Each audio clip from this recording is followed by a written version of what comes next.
Hey friends, Dr. Christy here.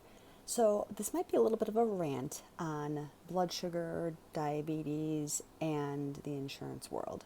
So, I was told by a patient not that long ago that unless someone's hemoglobin A1C number, and that number when it's elevated is a sign that you're either pre diabetic or full blown diabetic, unless someone's hemoglobin A1C number is over 6.2, insurance will not cover glucose monitoring strips or things of that nature. This bothers me a little bit, and let me tell you why. Hemoglobin A1C is a long term, several months picture of how one is handling their blood sugar. By the time you're at 6.2, you're already very strongly pre diabetic and in that zone where really just a few more points and you're in the official diabetic range. Why would we not want to cover testing strips long before we reach that point to be sure that you're managing your blood sugar well so that you never get to that diabetic point? Let me explain. Before we hit diabetes, we get to prediabetes. And before we hit prediabetes, I feel like we hit insulin resistance and even pre-prediabetes in my world. The way that I describe this is before we even get insulin resistant or pre-diabetic, we get hypoglycemic. So we just don't manage our blood sugar well. So let's say, for instance, you wake up in the morning and your fasting sugar is 75. By medical standards, that's great. To me, that's a little on the low side because your body produced a little bit more insulin than it really needed to keep your blood sugar balanced. And now you actually have a little bit of too low blood sugar. Now, that's not so low of blood sugar that you're going to have, what do they call it, like seizures or insulin shock or something like that. That's a huge problem.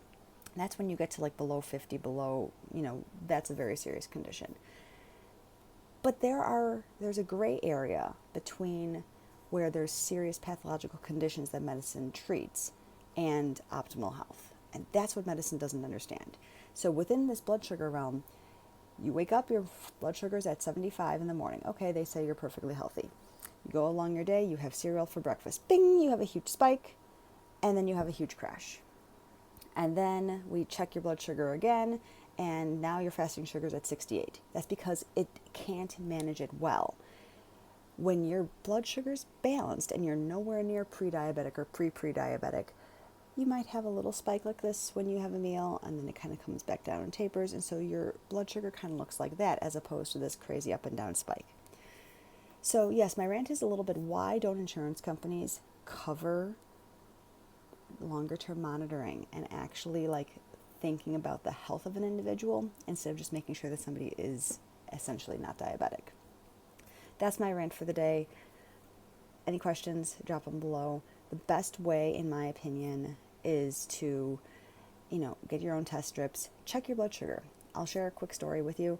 When when my middle son was about 18 months old, so I had two kids at the time, I was just checking my blood sugar periodically just because it was fun, and I thought that it was a good idea to see how my body reacted and responded to certain foods. I learned through this process that not getting enough sleep, huge problem for me. I also learned that watermelon didn't actually bother it. You would think watermelon's a very high sugar fruit. Didn't actually bother me too much. White rice, crazy spike of blood sugar. Sweet potato, not so much problems. So every single person has a little bit of a different body type, different genetics, different triggers, different stressors, and your system will respond differently to different foods.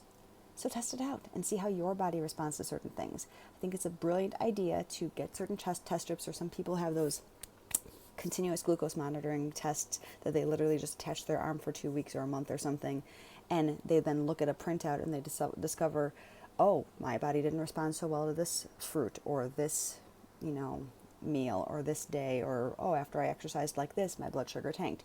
There's so much information that we can gain from this, and you just listen to your body and play with it. So those are my recommendations for right now. Any questions, drop them below. Follow me for more tips, and have a fantastic day.